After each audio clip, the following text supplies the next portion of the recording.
They said it couldn't be done, or they said it shouldn't be done.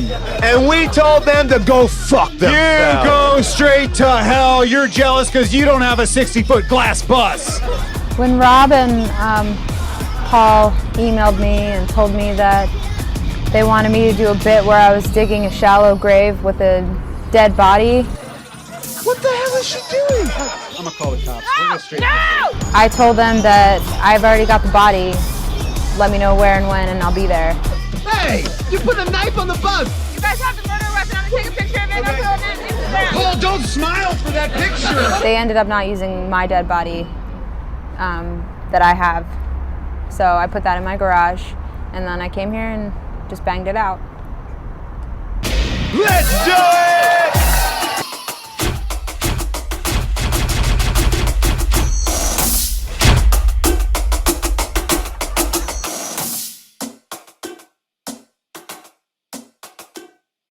What's up, AOL Build? Let's do this. Hello, what's your name and where are you from? William. Okay, William, take it easy. I don't believe it. You thought that was going to be like a real interview, didn't you? We're not going to do that. William's First of all, not I want news. you guys to know that we're here for one reason only, to get social. So, just like that sign says, we're going to get social. Look, What they is- give you beer when you come on this talk show, and they bleep out the name of the beer. Take that, Steve Harvey. Steve Harvey, no one drinks on the Steve Harvey talk show. He's the next Oprah, by the way. You no think so? offense. 100%. Yes. Steve Harvey is... Wait, how Oprah did we but get funny. into this? Because I actually think he's on to something. Steve Harvey's the believe that best. We're huge fans. I'm a giant fan of Steve Harvey. I'm actively trying to get on Celebrity Family Feud. I just need to find enough family that I want to expose to TV. What makes you think he could be the next Oprah, outside of the fact that he's a great game show host at the forget moment? that. His show. He's got a daily talk show. He's Right. got a talk show on. But can he leverage that show, which is somewhat trashy right now, into something that is celebrity Oprah was focused and trashy. emotional? Oprah was trashy. Look, I'm going to tell you about the most emotional moment on the Steve Harvey talk show. We're here to promote the Steve Harvey talk show. One person not in our special, Steve Harvey. Should have been. Would have been great. Would have killed Wouldn't it. return our calls. He's too busy. He's never sleeping, always working. Steve Harvey, his son, comes out there to present like Father's Day gifts to Steve. And they're giving him all these gifts, and the last gift was this picture of young son and young Steve together, and it says, "Till the wheels fall off." And Steve was like, got ready. And like for 15 seconds. Wait, what emotion? Are you doing mad? It was what like, emotion is I'm that? going to cry, but I'm mad at myself that I'm crying, so it was like this. Kind of like hiding a yawn. Oh. And it's his son. He's like, "Thank you. Thank you." And it was the most raw, emotional thing I've ever seen. And he hugged his son real tight. And it was so funny to me because it was as if he's never met his son either. Like, it was like, why couldn't you show emotion in the moment He when your does work son hard. is saying, "I love you"? Like, "Thank you. I hate it. Thank you." But I no, hate that I love you so much. I love Steve Harvey. So Crash Test, guys, you guys have been doing this show called Crash Test for a while, right? And you decided to put it on a bus? Yeah, we do the show in LA. We started in New York, and then when we moved to LA, we started doing the show in LA. And Paul and I were always joking, like, it'd be really fun if we could take the audience from the live show and put them on a bus and just drive them around to stand-ups' houses. We'll just call all of our comedy friends and say, be in your front yard at 8 o'clock tonight, and we're going to be there with an audience. You don't have to do anything. All you have to do is come out in your front yard. And what we really wanted to do is, because Rob and I aren't stand-ups, we just do sketch and improv, and we wanted to create a comedy special that felt like the UCB shows that we've been doing for years. And so a lot of those shows are like quote-unquote bit shows. It's like, oh, I have a character, I have It's an a idea. variety show. It's basically a variety show. Yeah. And so we crammed like basically every comedy friend of ours. It's like Aziz Ansari, Rob Corddry, Aubrey Plaza, who you saw, Earl Tom Sweatshirt from Odd Future, one of our close buddies. We Earl always are hanging Sweatshirt, out with comedy Odd legend Future, Earl Wolfgang Sweatshirt. fucking God, what's Hall. Earl like? Earl was great, Great. actually. He loves to smoke weed. I mean, we found that out. But like, you know, the whole premise of our thing was to keep it fresh and a little bit loose. You know, even when you see the best stand-up special, it's probably 2 shows that are edited together to be one show. This, we took the bus out once. Everything you see, we did it one time. Yeah, we find like Natasha Leggero walking down the street. She does stand up. Ian Carmel, Tom Lennon, and Ben Grant, the Reno 911 guys. So it was literally like we had one shot at this. We just drove around LA and we found all of our friends and did a funny bit with them. And then we edited out all the stuff that didn't work and we only kept in the good stuff. And it came out really good, you guys. I hope it came out. Yeah, as it's good. great. It's hilarious. How did you work out did you work out the bits beforehand? I mean, clearly you worked out some of them. For example, like we would email, but we never like met them in person. We didn't have time to rehearse it or anything. Yeah, it kind of came together pretty quick. So like, for example, Aziz is the one I always talk about because I texted Aziz, I was like, do you want to be in this thing? And he's like, yeah. And I was like, what do you want me to do? And I was like, well, how about this? And he's like, how about that? We keep it shooting it back and forth. And then he's like, all right, I got an idea. I was like, meet us at this taco stand at 9:30. We never saw him until the bus pulled up. We're like, we hope he's there. He was. We did our bit. He got in his car and left, and he went home. That was it. There was no makeup. Yeah, it was so quick. And I love that thing because I feel like everyone's trying to do a variety show, but when they do it, they do like this 1950s, 60s variety show. It's like we're past that. Like that's not, you know, we can mix music and comedy and stand-up and everything. It doesn't have to be like a remake or a reboot of like what an old variety show. Well, the other cool thing for us is like we didn't fucking know what was going to happen. Like we didn't know if this person was going to be there, if it was going to work, if it was not going to work. And a lot of people, I mean, they just really stepped up. I mean, thankfully, a lot of our friends know how to go with the flow and improvise. And so if we had kind of like a rough idea of what they were going to do, like we shot this thing with Tom Lennon and Ben Grant, we crashed the bus onto the movie studio, on a Paramount's movie studio. And so we get stopped by these security guards who are, of course, Tom Lennon and Ben Grant in Paramount, cop uniforms. So they come on the bus and just harass everybody. We didn't even know they were going to get on the bus. We were like, oh yeah, we'll break through the Paramount gates. You'll stop us, and then we'll kind of get into an argument with you. And then they decided they were going to get on the bus. They pull their weapons and get on the bus and start frisking everybody. It gets really dirty and insane. It's crazy. Like the show is really insane. But that's what we wanted. I mean, we wanted to do something that no one had done. What was your crew going through while all these different things are happening that are sort of unplanned? How big was the crew? How ready for that? Not were they, ready. At any not, point were they not like, big enough and not ready enough. Yeah, there's a lot of like, oh my God. Yeah.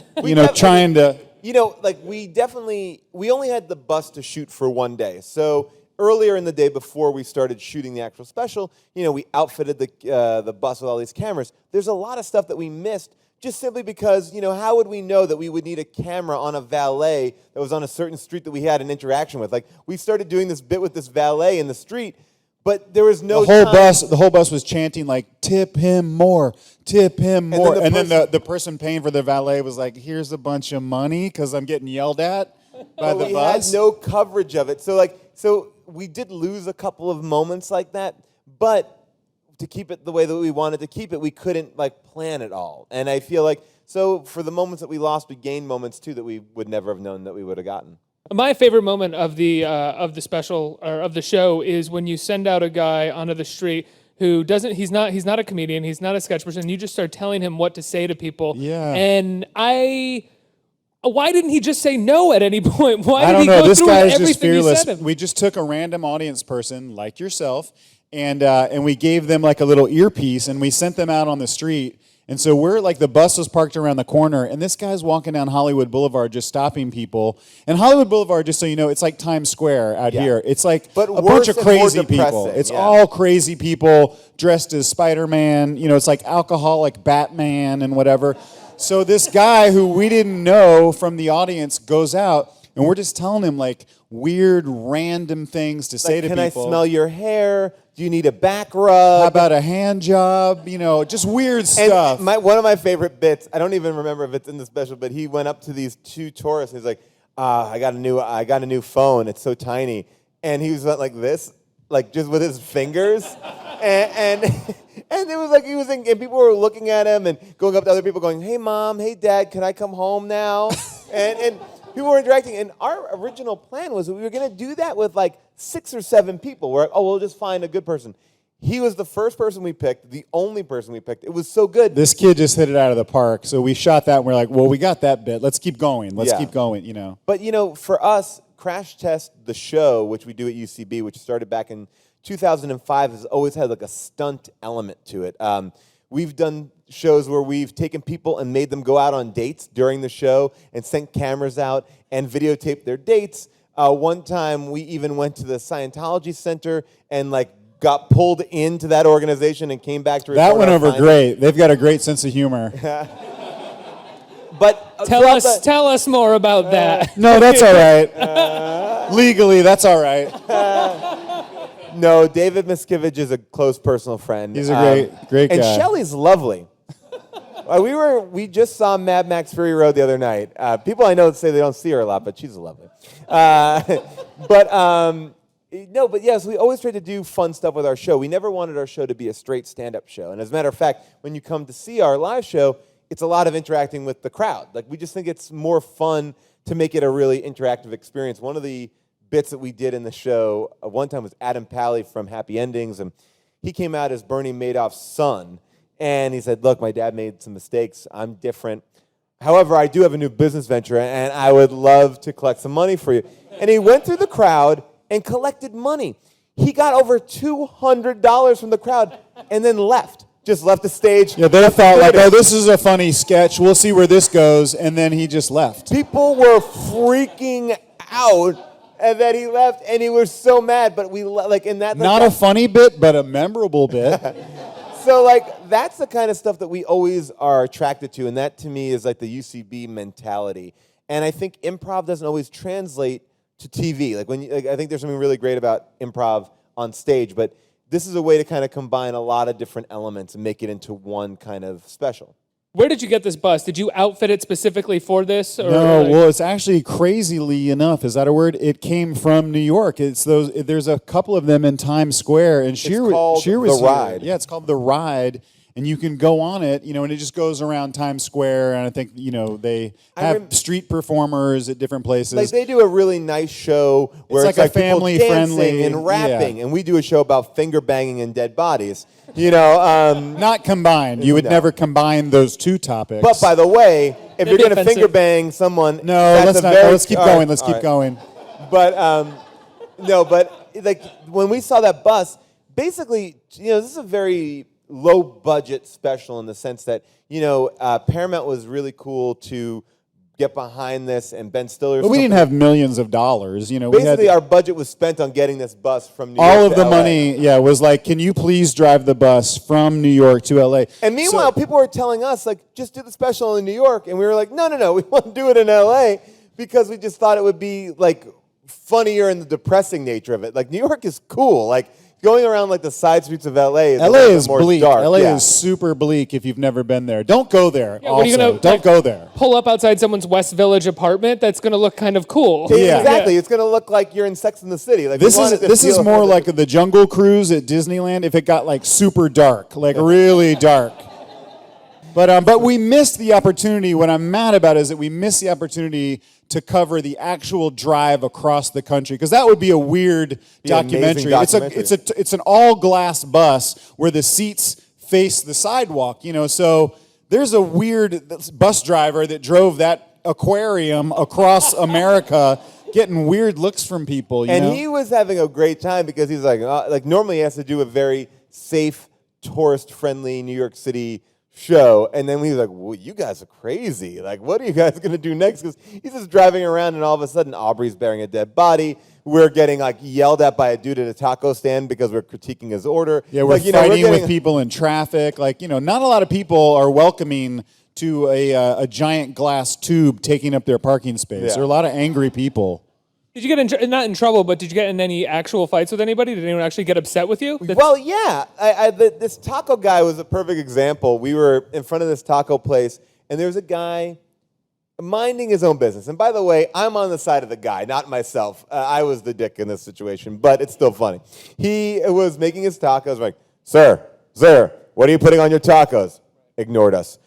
Sir, that is too much salsa. Stop hogging the salsa. ignored us. We're like, sir, please. And he went, boom, like just like it was like flipped us off so angrily. And he's so pissed off. So I feel like we would push people a lot, like people out on dates and be like, Yeah, we basically heckled a lot of people. Like, we'd drive by and we'd see, like, a nice couple having dinner outside. We'd be like, hey, that guy, he's married, you know, or something terrible to, like, ruin the date. a guy like We did a lot of that. like at an ATM, like, I love snorting cocaine. Yeah, I mean, like, and people are just sometimes turning around like, what? We just kind of had to fill time, you know, getting from one person's house to the next house. So it just became like heckling people on the street. There's not a ton of that in the show, but there's some of that. And you can tell, like, in LA, like, there's a lot of really angry people, like super angry. It's not like here in New York where everyone's nice and laid so back. friendly. Wait, would you say that LA is angrier than New York?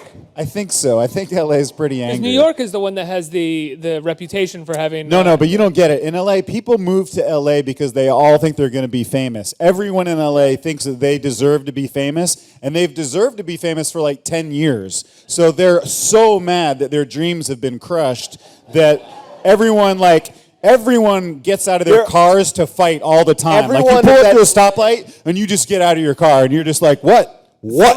Some of you may be too young to remember this, but LA has the distinction of being a place where in traffic, people for a while just started taking out guns and shooting at each other. It's where road rage kind of came Exactly. Yeah, we but that's invented true, it. by the way. That is a true thing for people who don't remember. People would take out guns and shoot at each other on the highway. And not like in bad areas, on the fucking highway. Like, it was crazy. And I've actually just realized we should do this show on a subway. That would be really fun. That'd be like the '90s club kids who brought all their parties Yeah, to the right. subway, right? We've become big fans of vehicle-based comedy. Duck boats, airplanes, Blimps. hovercrafts. So Ooh, most what about of the, on a water slide? Would that count? No. Well, it'd have to be a very It'd be long water really slide if we long want a water big slide. special. and are you sitting or are you like standing on this water slide? Like, while you're I don't kinda- know. It probably doesn't count. Unless the water slide was on wheels, it doesn't count. Mobile water slide. Let's Bad get on idea. it, people. AOL, build it. So you have all these guest stars on the show. Most of them are not in front of their actual house, right? No. No, that would be unsafe. We didn't want our audience or the TV audience to know their home address because that's how people get murdered. There was one funny thing with Aziz I remember too is that it was so specific. You know, Aziz is a foodie, and we wanted him to say that was his favorite taco place, and that was something that he would not say. Like that taco place that he's in front of is not his favorite taco place. He would not go on air advertising that as his favorite. No, I can't say that. No, I don't like that it's one. not my favorite taco place. So yeah, so we have stuff like that. The one thing too that we've got away with here too is Tom Lennon and Ben Garant are in this, kind of doing a little mini Reno 911 reunion. It's great.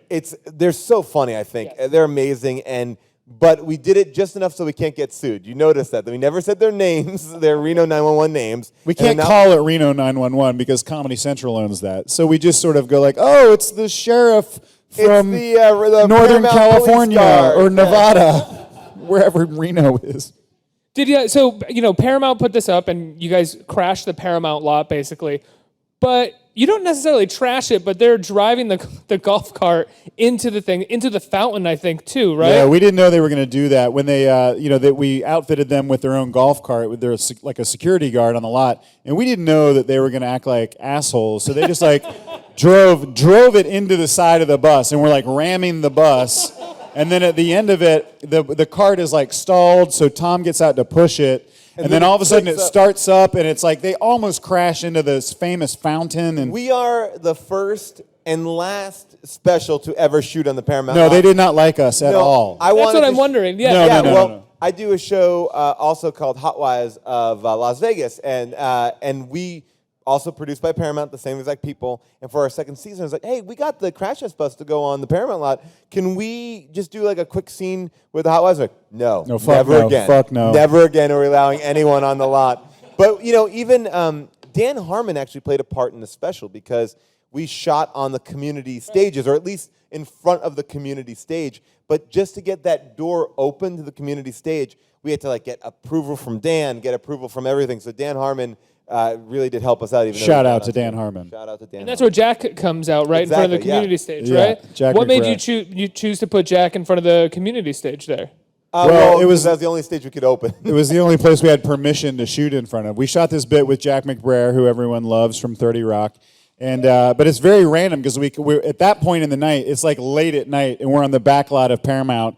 And Jack McBrayer, we just come upon him all by himself, like running lines for his new TV show. Well, a new 3D movie, romance, comedy, drama, action reboot called Space Ponies. And he wanted us to run some lines with him.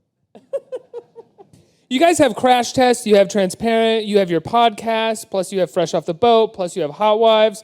How slammed are you guys all the time? Are you guys crazy busy? Love projects. Promotion. No, it's I mean, like, I feel like we're really lucky. I mean, I think that things have now gotten to a point where you can make your own stuff and get it out there to the people. I mean, it used to not be that way. It used to be really hard to like make a show and get it on the air somewhere. But Paul and I, you know, we've just noticed that like more and more people are finding stuff online on demand. They want to watch it when they want to watch it. And that's why Vimeo like was really helpful to us. They were like, yeah, we'll do it. They got the concept right away. They've let us promote it the way we want to promote it.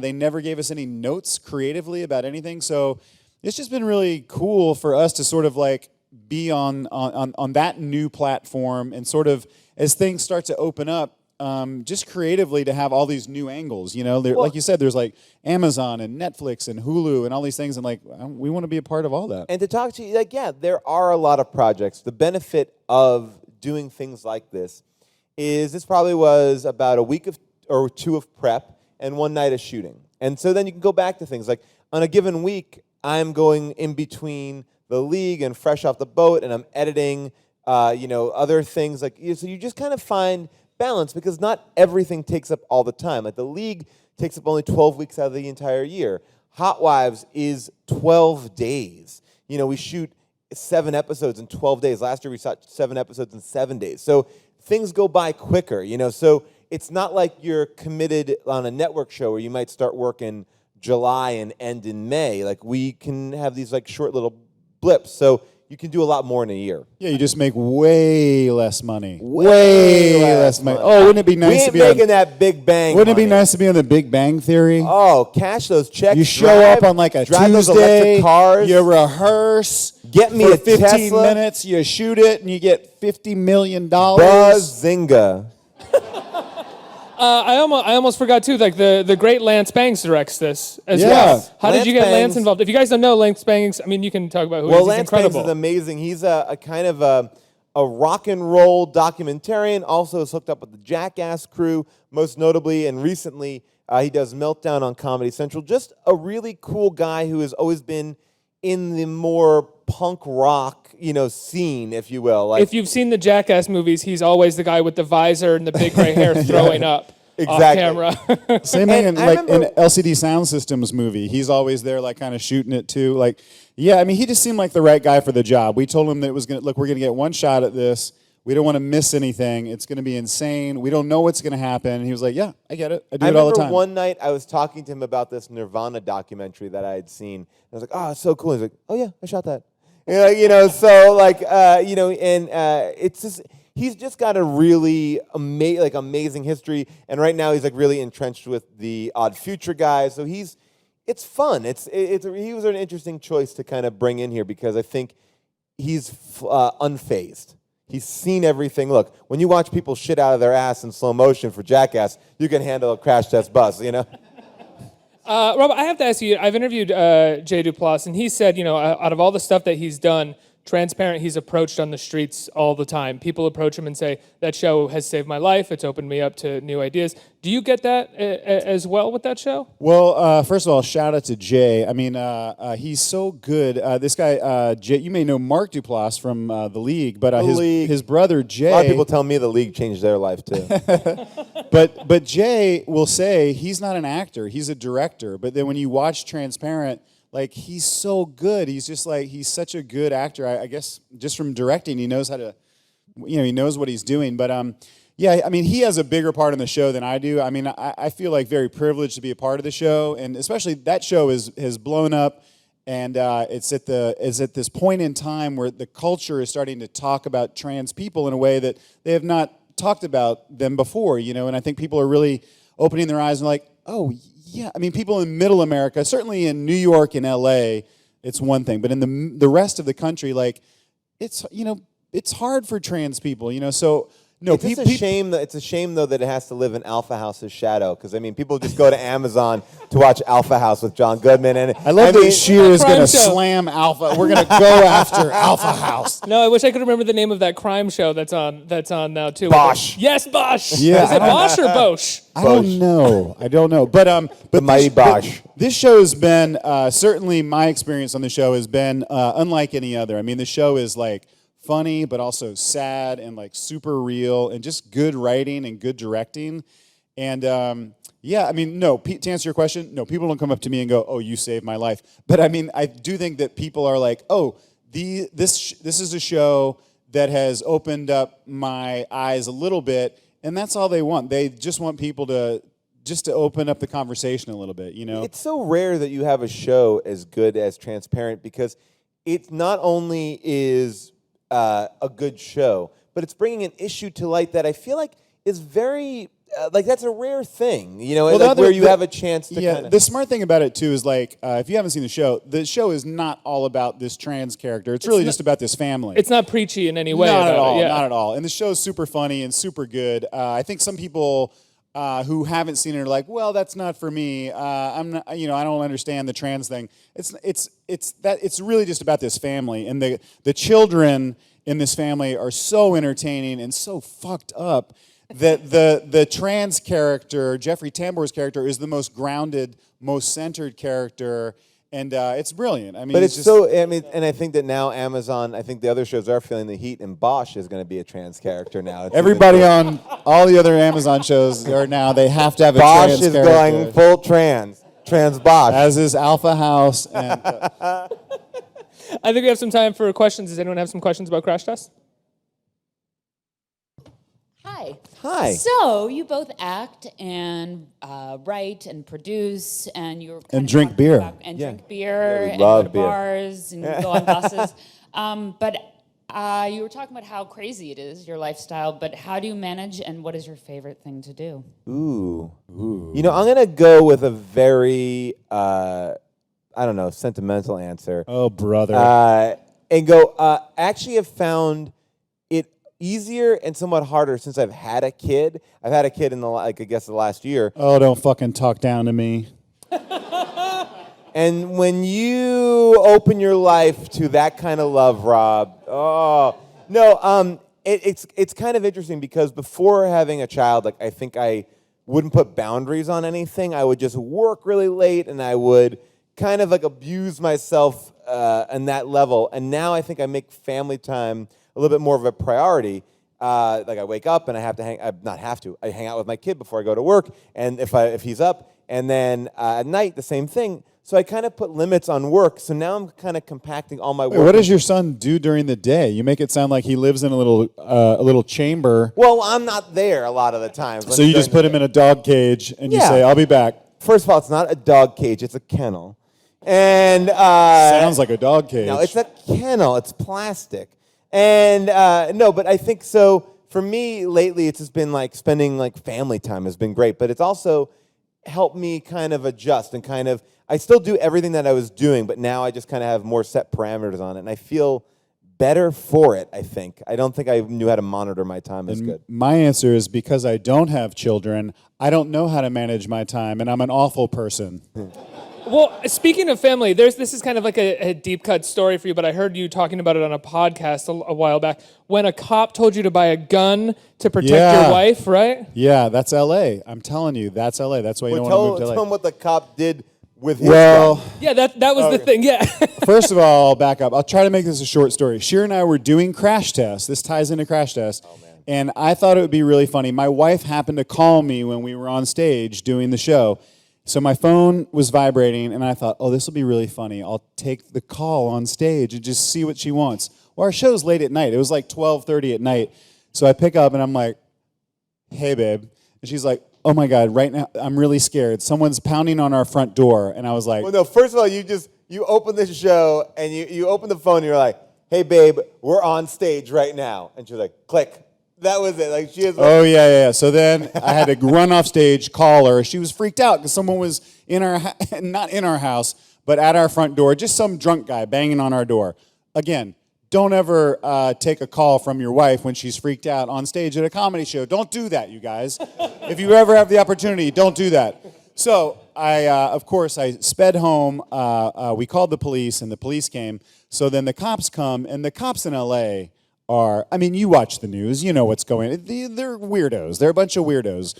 And so this cop shows up with his buddy, and they get out of the car, and this cop drops his gun getting out of the car. And it like slides down the sidewalk. And I was like, Jesus. And he was like, oh, no, they never go off. Don't worry about it.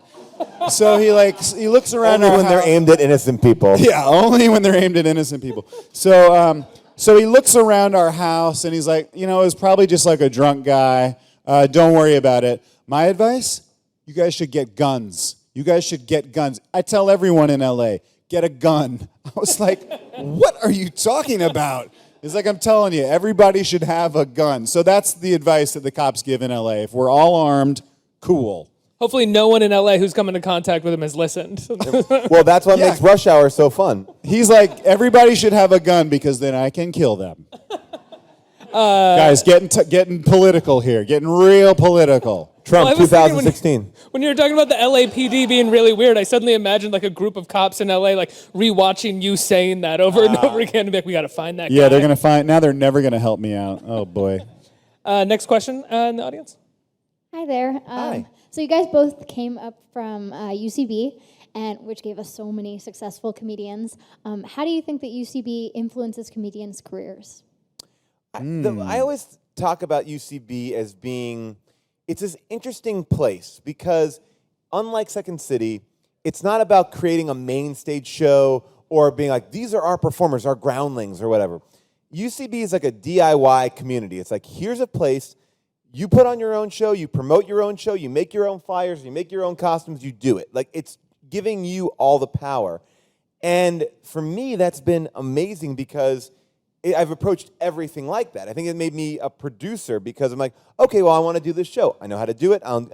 You can see through every level of it. And I think a lot of people are maybe used to, oh, well, if I get cast in something, then I'll do it. Or I'll write something and that's it. And UCB was like, they rewarded you for going out and promoting. Rob and I would be at Union Square right over here passing out flyers. And we had to figure out interesting ways to pass out flyers for our $5 shows because no one knew what UCB was. And I remember one time we were out there with a buddy of ours dressed as Santa Claus, and we had these Christmas wrapping paper, those rolls of wrapping paper, and we were like, step right up, take a shot at Santa Claus for everything he never brought you. And then we would give him a flyer, and then they would fucking hit our friend, and it got out of hand like very fast. But it was a way to get people to your shows and titling a show in a way that was interesting and making names that, like, it was all about, and I think Matt Besser, I always kind of feel like he was very influential in this, like creating something that felt like it needed to be seen, like, jumping on something. So I think UCB is interesting like that. They give you a lot of power to go out and produce as well as act and write and direct. I mean, the cool thing, too, personally, is that there has been a lot of, like, crossover as far as, like, a lot of us came up together and like struggled and still struggle, and people are really good about using each other in each other's projects. I know, like, from Children's Hospital, you'll see people pop up that we've known for years from way back, and then, like, I'll pop up in Wet Hot American Summer because I knew those guys from way back in New York. So it's kind of, I think, helped build a cool comedy community that I don't know existed before, like, in stand-up. Yeah, I feel like, and nothing against stand-up, but that's a very much like, that's all on you. And like, at least at UCB, you kind of had this sort of like collaborative environment. The main tenet of improv and UCB is this whole idea of yes and so you're always making your teammate look good. And I feel like, we were painting the walls of UCB Theater, the first one, and then, we've all been through it for literally 15 years. So personally for work, it's really cool because you get to even now, like you're still friends with all these people, but now they're doing TV shows and movies, and you get to be in each other's projects. And so it's like, how that's cool good. is that? It's like kind of like being in a fraternity or sorority. Like you're like, oh, we all take care of each other. And a lot less date rape. like a fourth less. When you think back to those times where you were in Union Square handing out flyers for your shows, did UCB feel known? Did it feel mainstream? No, Did you guys not feel at like all. you were part of like a freak community? We Yeah, it was started- nothing. It was nothing at all. Literally, it was just like we would have to like trick people into coming to shows, and we were There were nights where we were performing, or weeks we were performing 5 nights a week because there was no programming for this theater. It was like, oh, here's our top students. It was because we were the only student. It was the best of times, and it was the worst of times. But when you look Like, at students now in UCB now, does it feel like? I mean, is it a different vibe that they have? well, the new great students? thing for them is that there's a built-in audience. I think for stuff like people know the theater. The scary thing is that there's so many people that want to do it. I know personally that I wouldn't have the courage to do it. I would not have the courage to like audition to get on an improv got team and hope lucky. that I can be better than these other people. Like to be competitive about yeah, it. we were just in the right place at the right time, and the theater needed shows, so we got to suck for so long Right. that eventually you stop sucking. But like now, I don't think you have that luxury. Well, and like we were doing UCB when it was on a 5th floor walk up above a hardware store, an abandoned hardware store on 17th Street. Like, and I remember going to the first UCB show, being blown away by it.